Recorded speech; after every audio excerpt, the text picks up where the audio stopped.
Olá, gente, meu nome é Juliane e eu tô aqui para compartilhar com vocês o que o Espírito Santo tem me incomodado demais. Então, abra sua Bíblia em Lucas 1, de 5 a 25. A gente vai estar lendo.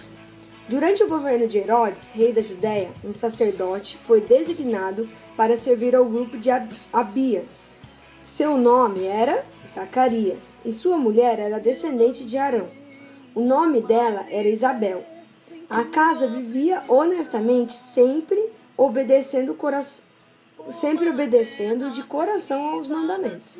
Era gente de consciência tranquila diante de Deus. Entretanto, não tinham filhos, porque Isabel não engravidava, e agora eles já eram idosos. Aconteceu que Zacarias estava cumprindo seus deveres sacerdotais na presença de Deus, no turno que lhe correspondia. Quando chegou sua vez de entrar no santuário e queimar o incenso, o povo estava reunido e orava do lado de fora do templo, na hora da oferta do incenso. De repente, um anjo de Deus apareceu ao lado do altar.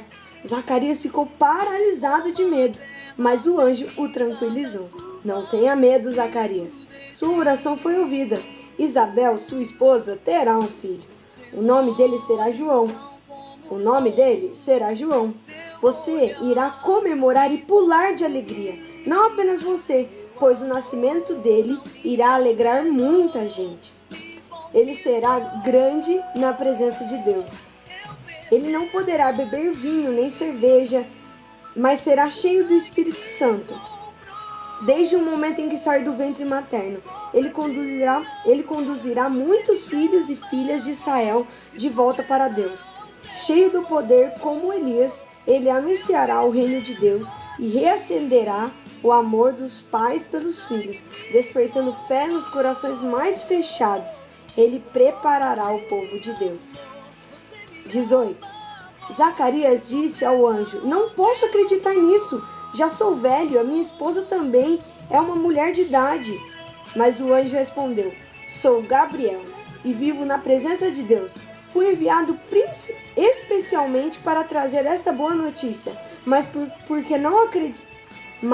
por não ter acreditado, você ficará mudo até o dia do nascimento de seu filho. Tudo irá acontecer exatamente no tempo certo, no tempo de Deus. Enquanto isso, o povo que esperava por Zacarias já estava preocupado e se perguntava por que tanta demora no santuário. Mas quando saiu, Zacarias não conseguiu falar. Então todos entenderam que ele tivera uma visão. Como não conseguia falar nada, teve de usar gestos e sinais para se comunicar. Depois de encerrar seu turno, Zacarias voltou para casa. Não muito tempo depois disso, Isabel engravidou. E durante 5 meses ela nem saía de casa curtindo a gravidez. Ficava sempre pensando: como pode o Senhor ter me abençoado tanto? Ele olhou para mim, não serei mais humilhada. Gente, eu tô aqui para falar com vocês sobre essa passagem. Essa passagem, ela cita 3 pessoas: Zacarias, Isabel e o anjo Gabriel. Isso é sobre essas 3 pessoas que a gente vai conversar. Bom, o que me chamou a atenção, em primeiro lugar, na vida do anjo Gabriel, é que ele é um anjo, ele é uma criação de Deus e ele foi enviado por um papel. Aí eu fiquei pensando na questão do anjo. O anjo em si, o anjo Gabriel, ele recebeu uma missão, ele veio e fez, ele é muito obediente. Ele não teve nada que impediu ele não questionou Deus, não cita em nenhum momento que ele questionou Deus ou alguma coisa do tipo, mas que ele veio e ele ainda falou assim, por você não ter acreditado, você vai ficar mudo, porque a promessa vai se cumprir, como ele falou para Zacarias. Aí eu fiquei pensando, ele obedeceu, ele cumpriu o propósito dele, porque Deus enviou ele para isso, e ele cumpriu, ele fez tudo que Deus enviou ele para fazer. Aí, eu fiquei pensando no papel dele. Ele fez tudo, ele acreditou, ele obedeceu. Como o anjo Gabriel conhecia Deus. A ponto de falar assim, tudo vai acontecer no tempo certo. Gabriel não duvidou da promessa que Deus estava dando para Isabel, de que ela teria um filho. Mesmo ela sendo idosa, mesmo ela sendo de muita idade, ele não duvidou, ele obedeceu, ele cumpriu seus propósitos, ele conhecia o Deus dele, mesmo ele sendo criatura, ele não é filho, ele é só uma criatura. E ele conhecendo o Deus dele, ele sabia que as coisas iam acontecer no tempo certo. E o que mais me chamou a atenção do anjo Gabriel foram esses 4 pontos. Que ele era obediente, que ele cumpriu os propósitos dele, e ele fez o que Deus pediu para ele fazer, e ele conhecia o Deus dele. E o que mais me mexeu comigo foi, eu tenho sido obediente? Ele é só uma criatura, eu sou filha. E eu como filha, tenho obedecido? Tenho sido obediente? Tenho cumprido meus propósitos? Tenho tido autoridade para falar o que ele me manda falar porque eu conheço o Deus que eu tenho?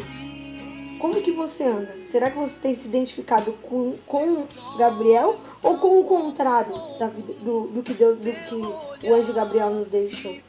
Segunda pessoa que eu quero citar é a vida de Isabel. Isabel,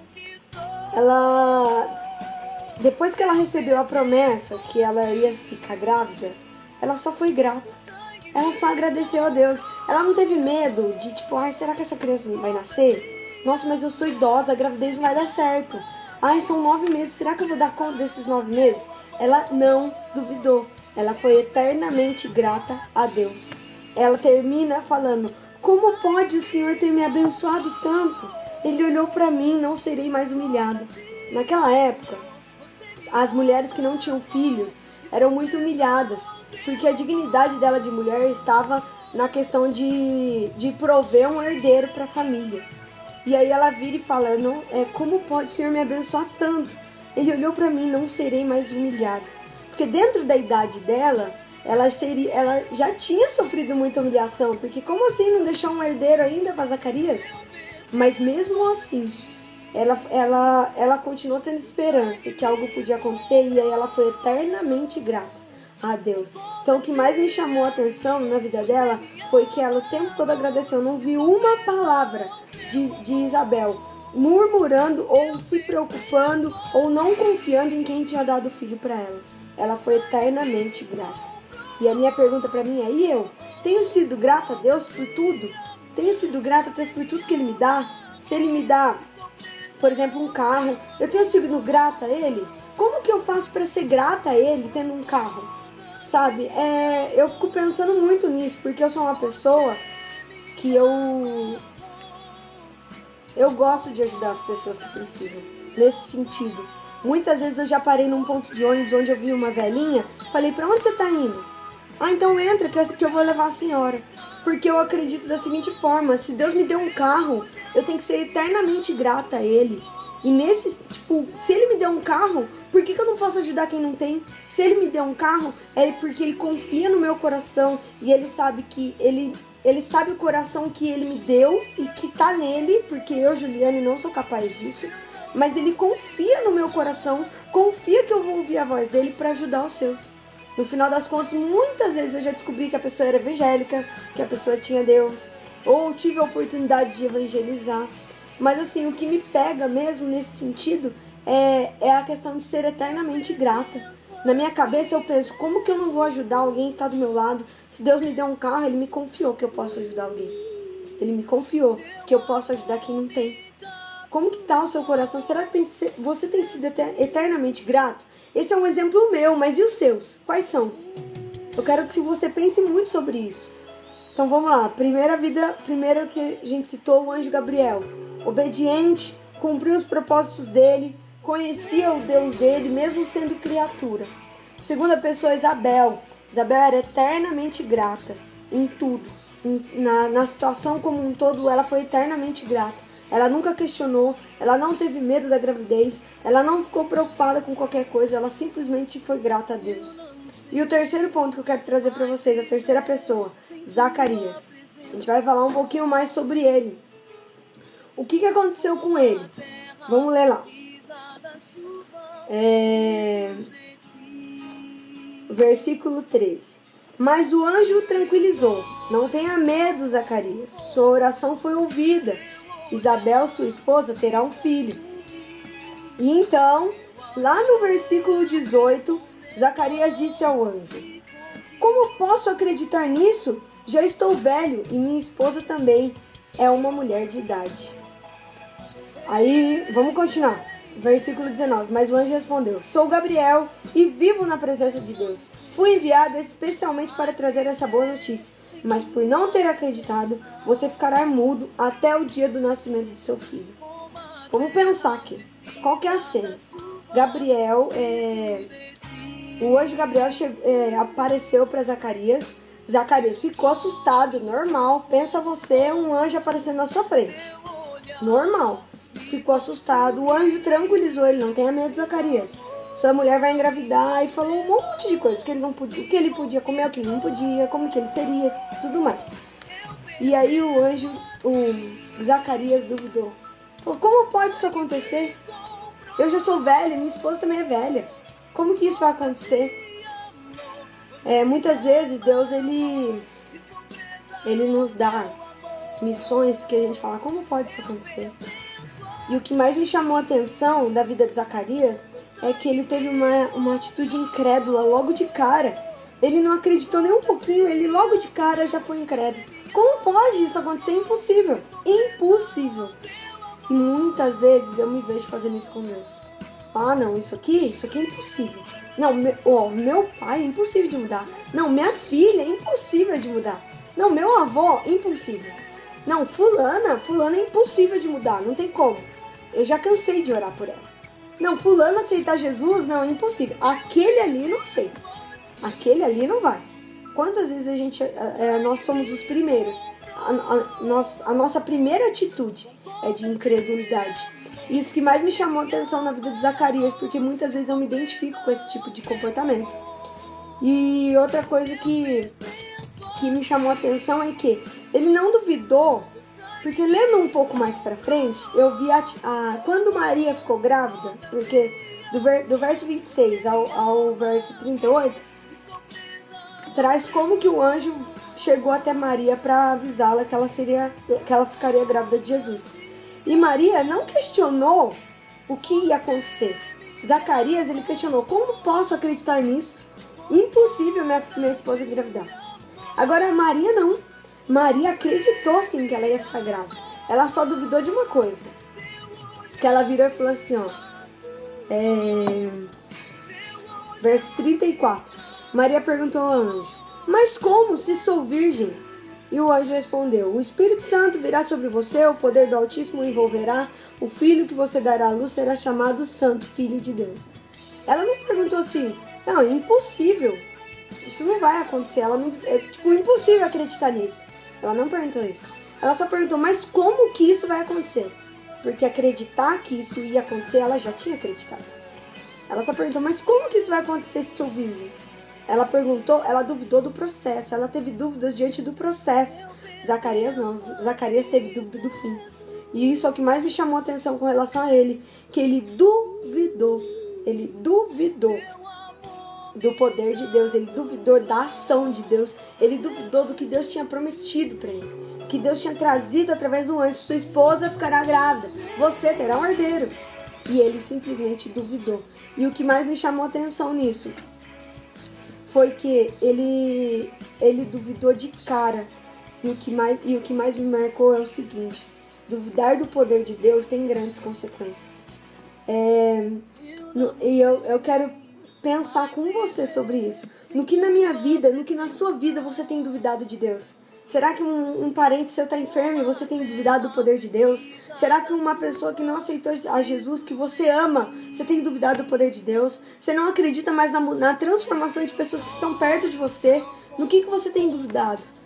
Porque se você é capaz de duvidar do poder de Deus, você terá grandes consequências. Nós teremos grandes consequências.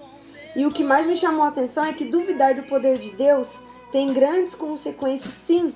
E a consequência principal que foi colocada aqui no texto foi que Zacarias ele ficou mudo até o dia do nascimento, certo? Certo. Como que a gente fica mudo espiritualmente? falando. É aí que eu quero chegar com vocês. Quando a gente duvida do poder de Deus, não tem o porquê a gente orar. E aí sabe o que acontece com a nossa vida de devocional, nossa vida de tempo com Deus? Se esfria. Você já não ora mais, você já não lê a Bíblia mais, você já não procura Deus mais. Por quê? Porque você não acredita no poder dele. Você já entra de cara no tempo com Deus incrédulo. Não acreditando que ele pode renovar suas forças, não acreditando que ele pode inovar sua mente, não acreditando que ele pode purificar sua mente, não acreditando que ele pode agir na tua vida. E aí é onde você duvida do poder de Deus. E aí você cai na mesma consequência que Zacarias teve. Você fica mudo, mas mudo espiritualmente. Você já não ora mais, você já não procura mais. E aí você perde todas as esperanças. Perde a esperança em Deus, perde a esperança no clamar, perde a esperança no adorar. Porque muitas vezes a gente perde muito tempo pedindo, sendo que Deus só nos pede para adorarmos. Porque você nasceu para amar e glorificar a Deus. E a Bíblia é clara sobre isso. Só que você já entra na presença do Pai, em vez de adorar, você já entra pedindo. Ele conhece seu coração, você não precisa ficar pedindo toda hora, não. Ele conhece seu coração, ele só quer que você o adore, em espírito e em verdade. Só que se você não tem fé para acreditar no poder dele, como que você vai fazer tudo isso? Então, se tem uma coisa que eu quero levar você e eu a pensar, é sobre: eu tenho duvidado do poder de Deus? O poder de Deus, duvidar do poder de Deus pode me trazer grandes consequências. No que eu tenho duvidado do poder de Deus? Será que eu tenho duvidado do poder de Deus com relação ao meu trabalho? Com relação a ser promovido? Será que eu tenho duvidado do poder de Deus com relação às promessas que Ele já me deu? Será que eu tenho duvidado do poder de Deus com relação à missão que Ele me deu, os propósitos de vida que Ele me deu? Do que você tem duvidado? Do que você tem duvidado? Chegou a hora de você se posicionar como um herdeiro de Cristo, como um filho dele que conhece seu Pai. O meu anseio é que as minhas atitudes sejam que nem de Maria. Eu questione sim, mas eu questiono o processo. Deus, como que isso vai acontecer se sou virgem? Como que isso vai acontecer se eu não tenho contato com nenhum líder de empresa? Como que eu vou ser promovida se eu acabei de chegar na empresa? O futuro a Deus pertence. Você pode questionar o meio, mas só não duvide do poder dele. Só não duvide que ele vai fazer. Só não duvide que ele está no controle. Só não duvide da identidade dele, do caráter dele, porque ele não é homem para mentir. Bom, gente, é isso que eu queria deixar com vocês. Eu queria trazer para vocês essas três pessoas, Zacarias, Isabel e o anjo Gabriel, e te perguntar com quem você mais se identifica. O que você tem que repensar da sua vida. É isso, gente. Fiquem com Deus. Deus abençoe a vida de vocês.